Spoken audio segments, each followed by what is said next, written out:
more dire, is incarcerated. Did I spell that right? I did.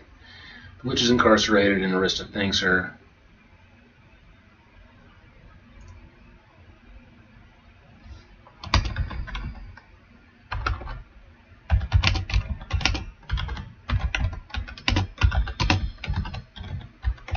Caving to pressure.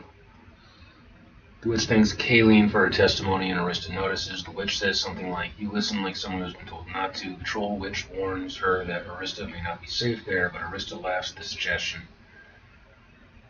and says she is only their excuse, not anyone's victim. Later, Galen to talk about it with Jocelyn, and she is fascinated by how knowledgeable he is. He confesses to once discussing hypotheticals to his nephew and is blaming himself.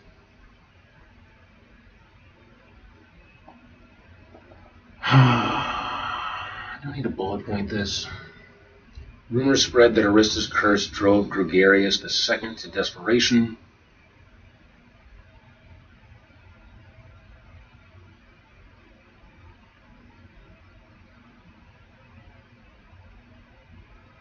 I'm going to save that.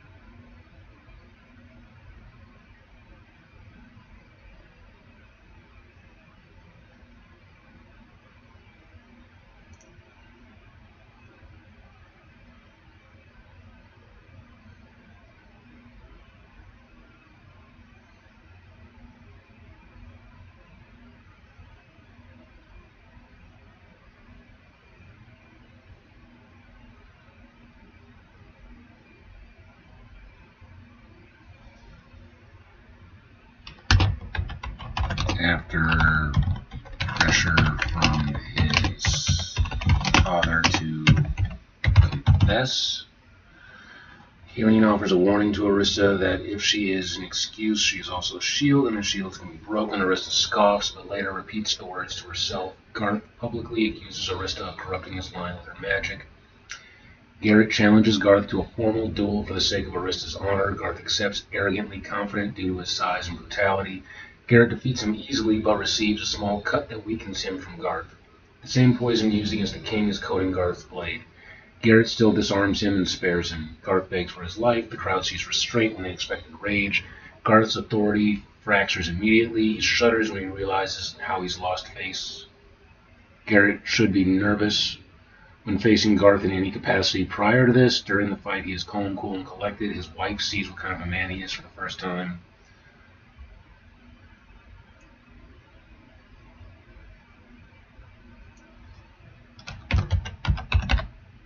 Garth's wife sees what kind of man he is for the first time. Arista is shaken by Garrett's mercy. She states that she would have killed him. He responds that he knows but found it best not to kill for her. It sounds like something an enchanted person would do. During the duel, Galen gets highly anxious and can't watch due to the shakes and tears. Jocelyn is touched by his sensitivity and chooses his gentle heart over the spectacle.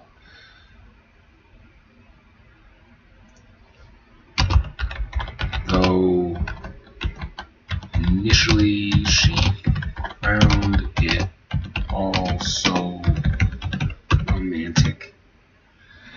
Chapter 15. Galen challenges Garrett for Jocelyn's honor. After Jocelyn accuses Arista of cursing her, she confessed to accusing her, or to cursing her.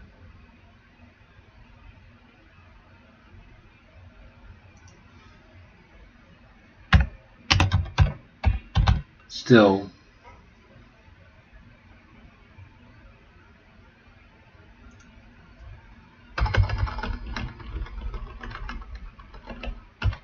covered that. Arista explains that the curse reacts directly to how much she burns for Garrett, making her itchy and break out like she's been in the sun too long.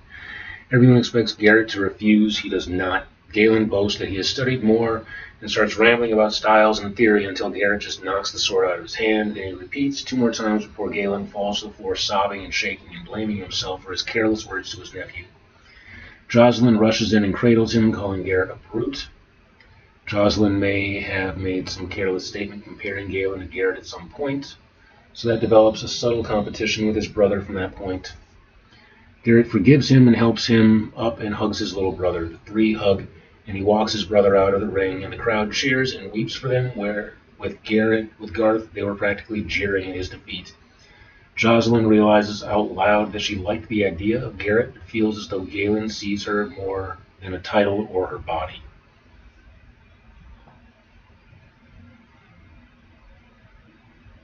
Chapter 16, King Gregarious' health rapidly declines again, and he seems to be dying. As he is saying his final goodbye, he declares Garrett his official heir and future king. Garrett, in tears, accepts and swears to be a noble and kind king. When he does, at last, Arista pushes him aside and asks the king if that's good enough. The king says it is, and Arista orders the guard captain to lift the king and carry him down to the beach. When he stammers at her, Arista is quick to remind him that Garrett has just been declared king, and that makes her the queen, so he should hurry up and do what she says. It becomes a grand procession. At the shore, she turns into a mermaid, and then into her sea witch form, and takes the king out to sea. People start to murmur that she either buried him or ate him. When she returns, she seems tired, even for that powerful form, and the king is spry and healthy again. He confesses he let himself get poisoned and get that weak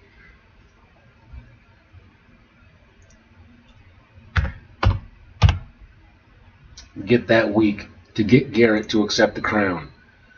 Says he always knew Garrett was the right one for the job, but politics are tricky, so sometimes you must be trickier.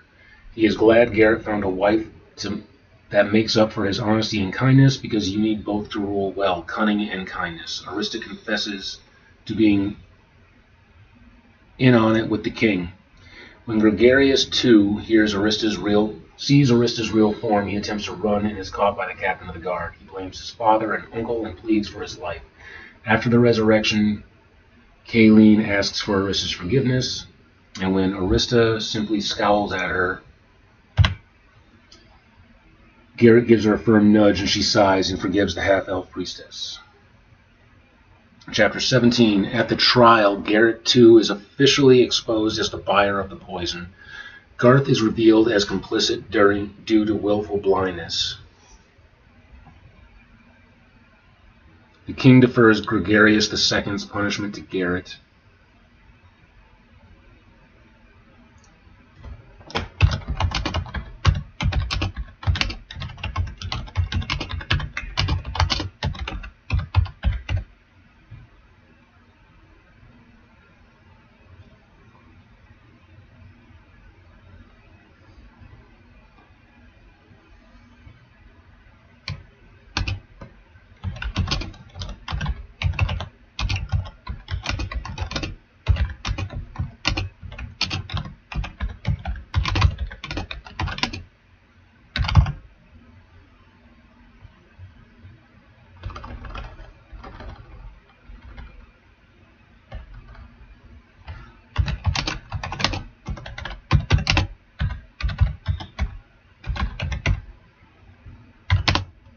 Arista asks her to be the new court physician. King defers Gregarious II's punishment to Garrett. Garrett has him banished to an estate along the southern edge of the kingdom, where it's a little warmer, and they will be living off a lake. A side note should be made that Arista hates water that isn't salty, so they'll be safe on the water. Garth explodes, accusing Arista of stealing his family's destiny. When he insults Garrett, she chokes him like Darth Vader, causing him to spit up seawater, until a look from the Queen Gwendolyn causes her to loosen her grip. Garth and his family move with him to stay together and save face by leaving the kingdom. Garrett is officially crowned king, and Gregarious and the queen start their retirement. Galen and Jocelyn are very much in love and seem to be having a second honeymoon studying fungi in a northern forest. The witch joins the court as an advisor to Arista.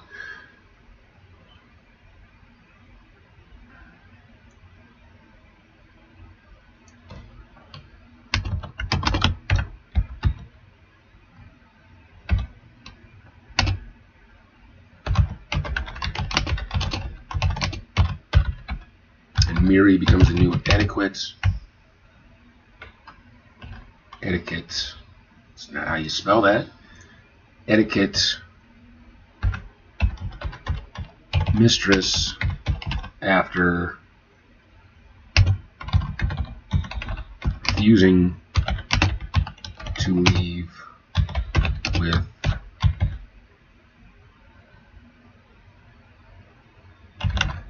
claim.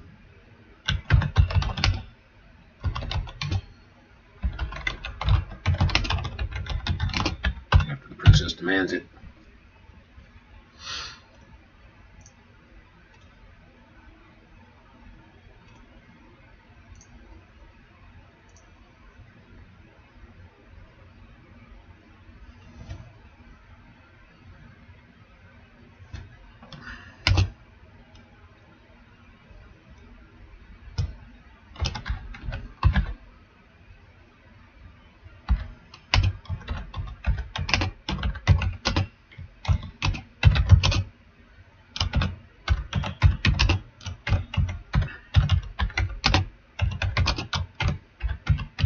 Corbin is promoted in his place.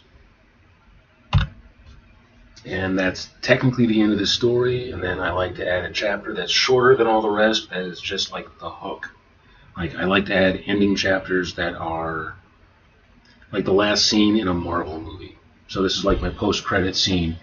Garrett and Arista sit on matching thrones holding court. They are very much in love, and the kingdom is happy and prosperous with a queen that can control the tides and weather from their oceanside kingdom.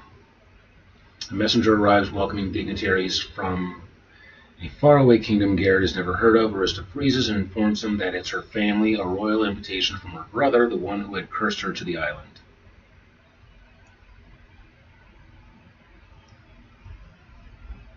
So Pomeroy only has like 2 scenes throughout the entire thing. The cat girl needs to be woven in a little bit more. I definitely got an idea as to where to pop in the witch for another scene or 2. Let's pop this all into ChatGPT and see what I get for a verdict on it.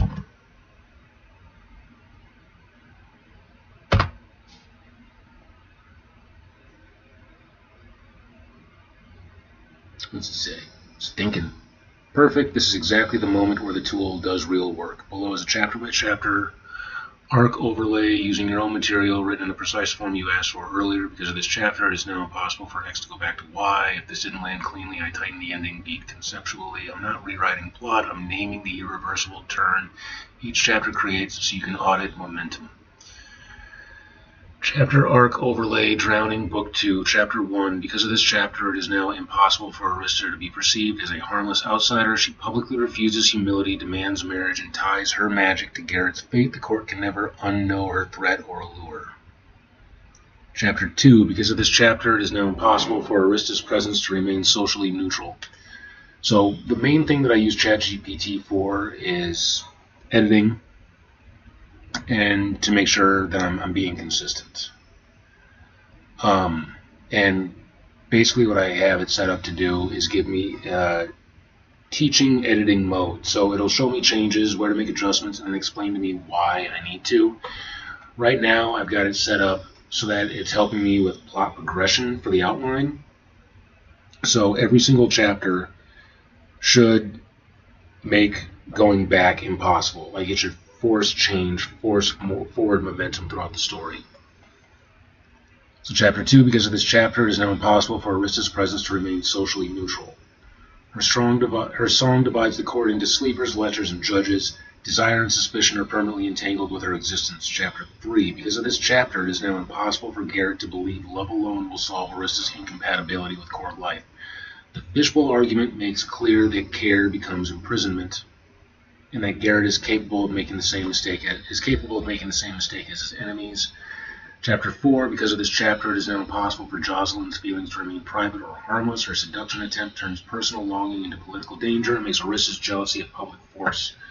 Chapter 5, because of this chapter, it is now impossible for the king's illness to be dismissed as natural decline.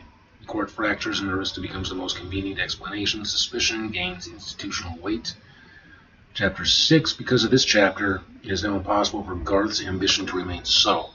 By leading the inquiry, he positions himself as authority over both truth and succession. Chapter 7, because of this chapter, it is now impossible for Arista to claim restraint as her defining virtue. She demonstrates overwhelming power publicly. Even though she stops, everyone now knows what she could do. Chapter 8. Because of this chapter, it is now impossible for Arista to be framed as merely misunderstood. She openly admits to cursing Jocelyn. Moral ambiguity hardens into moral risk. Because of this chapter, it is now impossible for Garrett to pretend family loyalty will protect him. Garth's ambush makes clear that blood will be weaponized, not honored. Chapter 10. Because of this chapter, it is now impossible for Arista to believe power alone will secure belonging. The Queen's warning plants the idea that restraint, not dominance, is the truest test of queenship, which is a mirror of what Garrett is exhibiting throughout the story. So, yeah, they're both having to learn from each other a little bit, and that's perfect. Chapter 11. Because of this chapter, it is now impossible for Arista's true nature to remain hidden. Her transformation is witnessed, denial ends, and the crisis becomes irreversible. Chapter 12. Because of this chapter, it is now impossible for suspicion to remain abstract. Evidence points to Garth's faction. The conflict gains teeth and direction. Chapter 13. Because of this chapter, it is now impossible for Gregarious II to escape implication. The witch's testimony reframes the crime as stupidity and cruelty rather than grand evil, which makes it worse.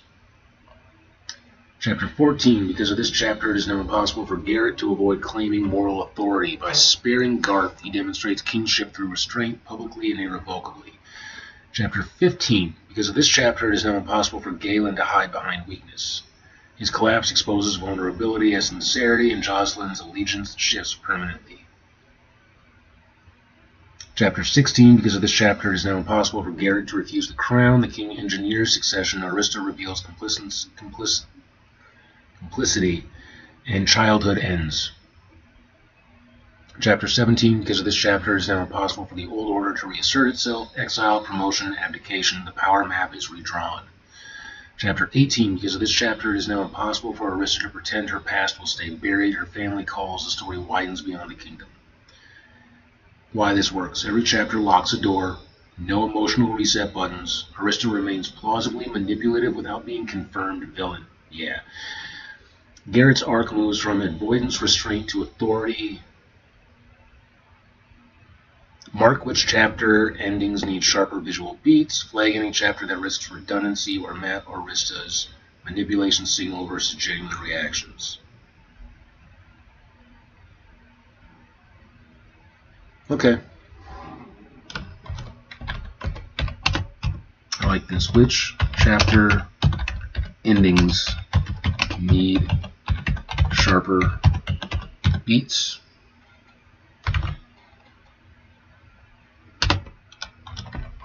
Where am I risking redundancy over, let's say, over rhythm?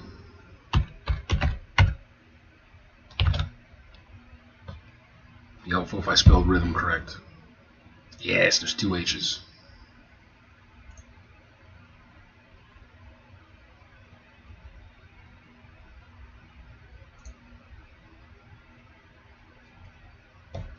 Good question. This is the right diagnostic pass. I'm going to be specific and a little blunt because you're already operating a level where vague encouragement isn't useful. I'll break this into two sections. Chapter endings that need sharper beats. They end but don't lock.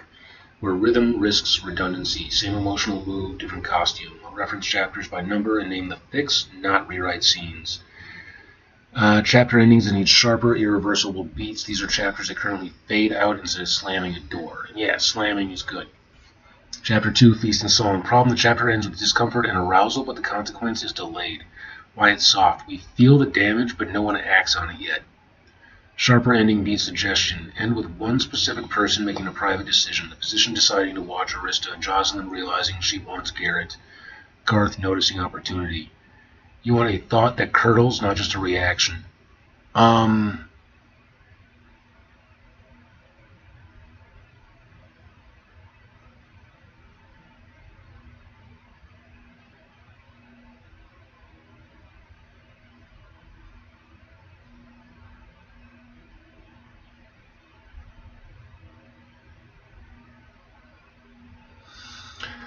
I like two of those. The problem is I'm going to write everything from Garrett's perspective.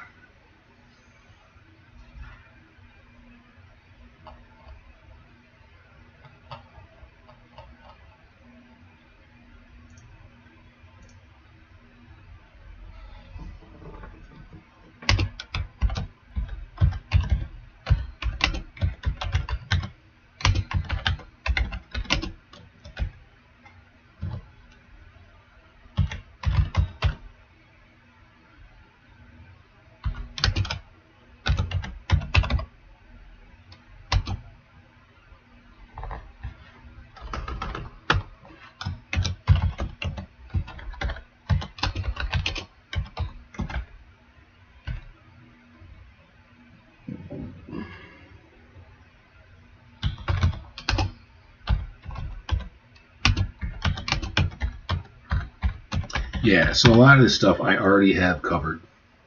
Yeah, I've definitely covered a lot of the stuff what it's suggesting. I just didn't word it very well. Um, Chapter 4, Jocelyn's first advance. The chapter overlaps emotionally with Chapter 2, Desire, Jealousy, Storm. When it's soft, we already know Arista gets jealous and storms happen.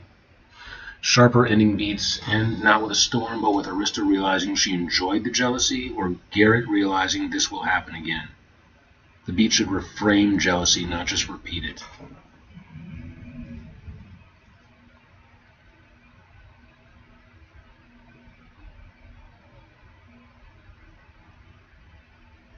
Okay. Instead of that,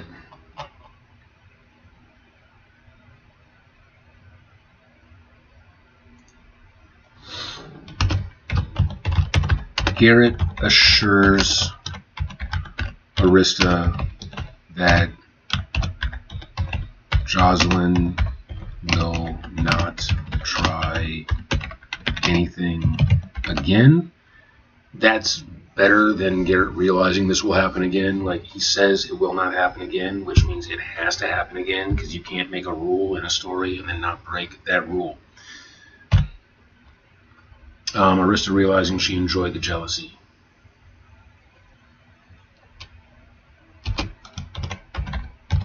Arista smiles wickedly and says, "We shall see." And then that is a callback to her last line in the first book, where she says, "We'll see about that."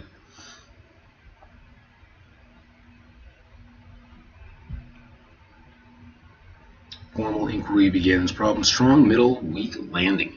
The inquiry begins, but nothing breaks yet.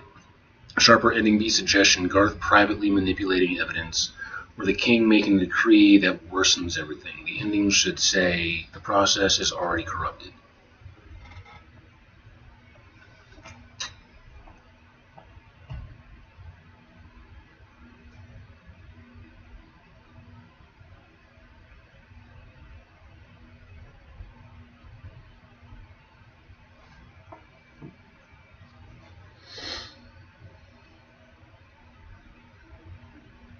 Yeah, so I already have like implications of what it's suggesting.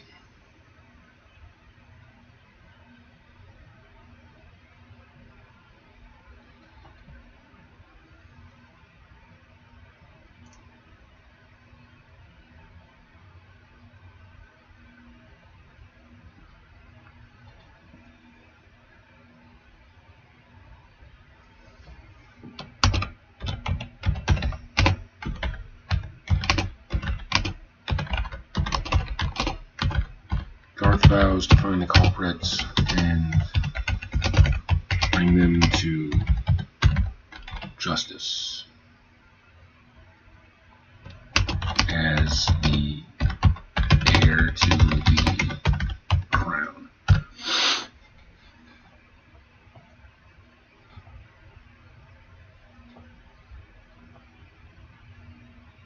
Chapter 7, Witch introduced. Problem: conceptually important to emotionally diffuse. We meet suspects, but no one loses ground yet. Sharper ending beat suggestion: the witch imprisoned unjustly. I thought I did that.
See, originally I was going to have her brought in and locked up, but I felt like that was too soon.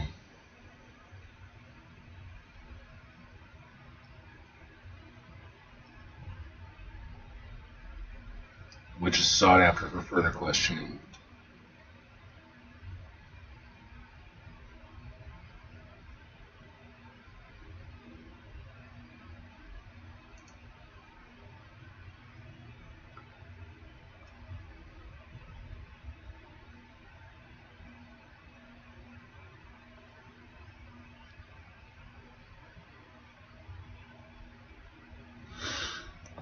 Chapter 10, the chapter is gentle, almost too gentle. It's reflective, nurturing, wise, but low pressure. Yeah, it really is.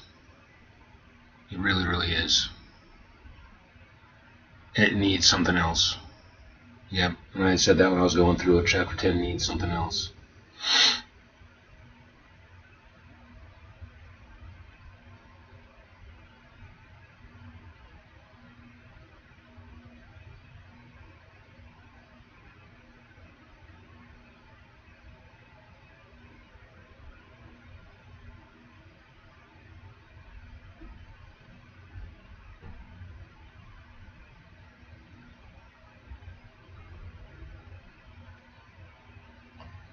And that means by chapter 10, I can introduce the witch again if I have her incarcerated in chapter 7.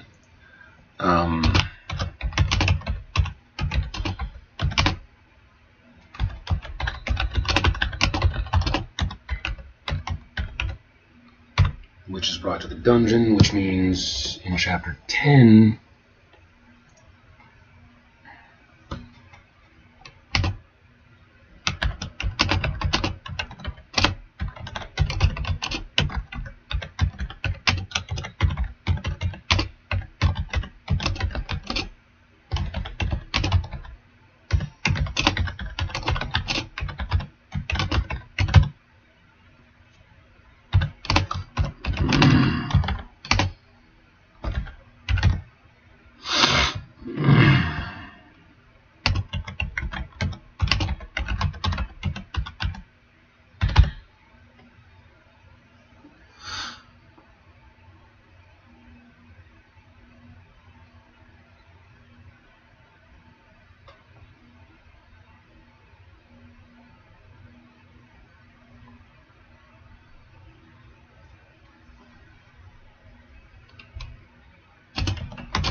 responsive to then the queen.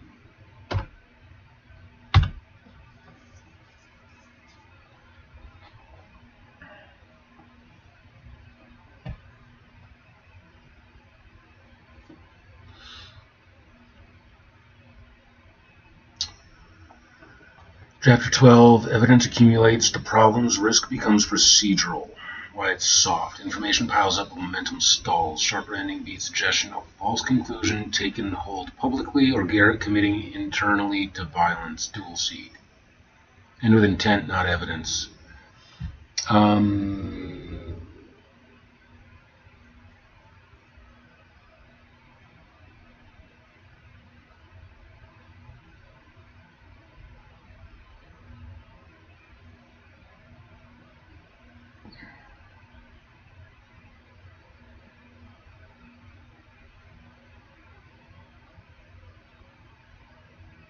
Yeah, plant the seed for the duel. Yes, when Galen is questioned, he is far too knowledgeable about herbs and methods.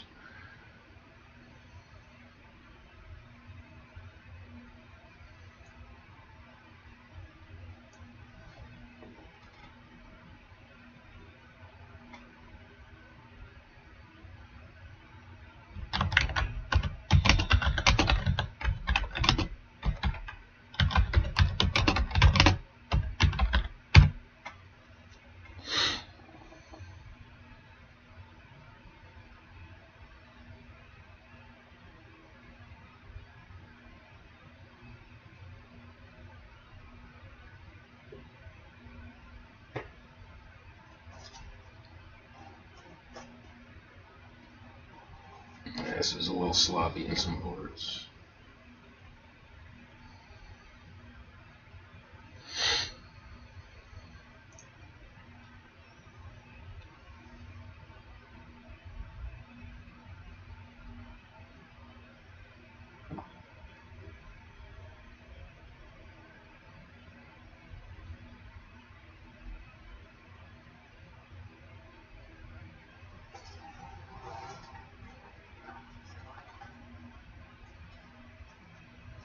Chapter 16, Pre-Resolution. This is a bridge chapter in danger of being forgettable. Why it's soft. Set up for Chapter 17 without its own identity.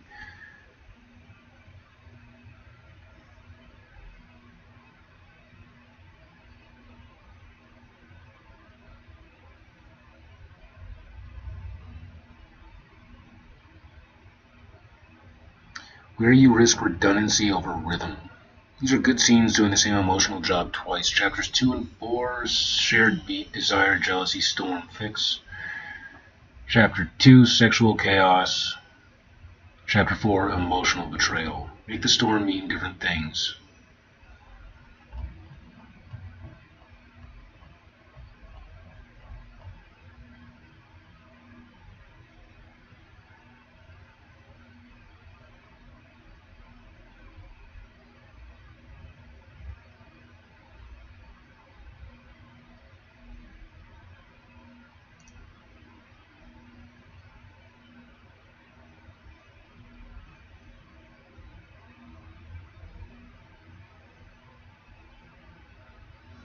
And that's implied. Chapter 4, emotional betrayal. Yeah, that's already implied. Arista might be dangerous. 5, 6, and 7. Fear, politics, and justice. Each must advance the accusation, not restate it.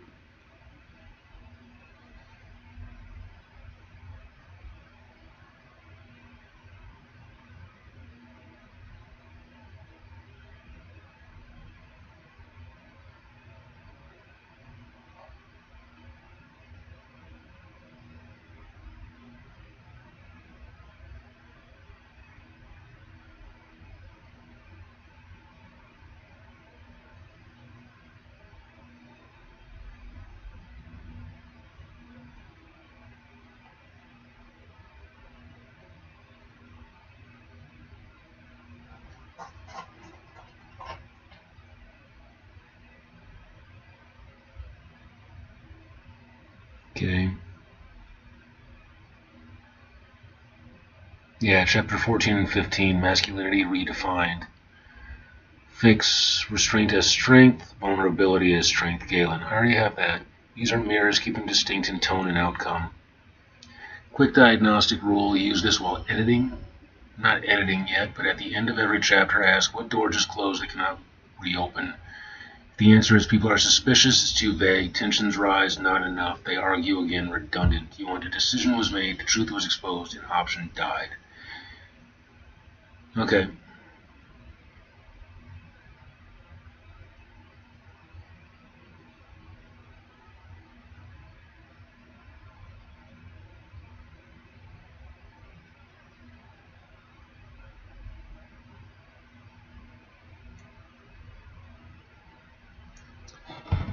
Okay. Isolate where Arista reads as dangerous versus justified.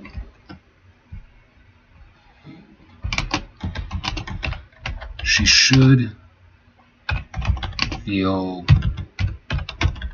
dangerous throughout the story. Like from the reader's perspective, she is never fully canceled out as a suspect.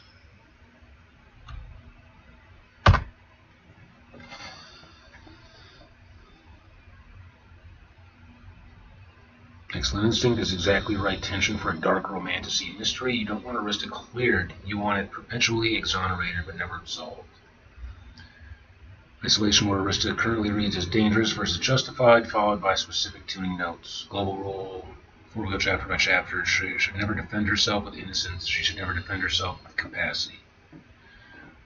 Bad defense. I would never do that. Correct defense. If I had done it, you wouldn't be guessing. Yes. Read dangerous, justified.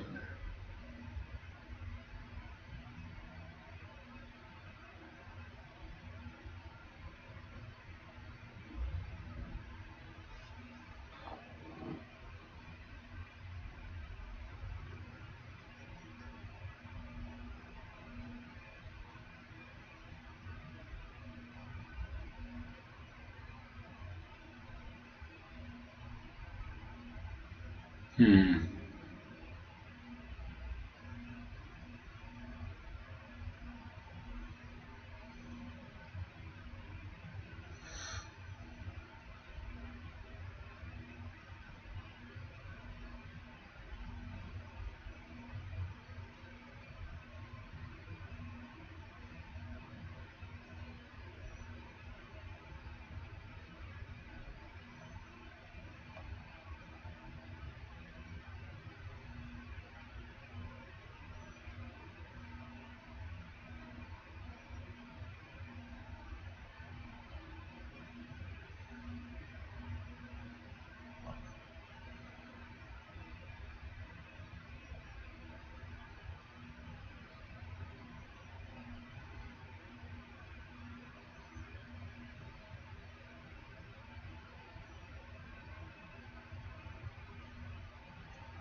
Okay.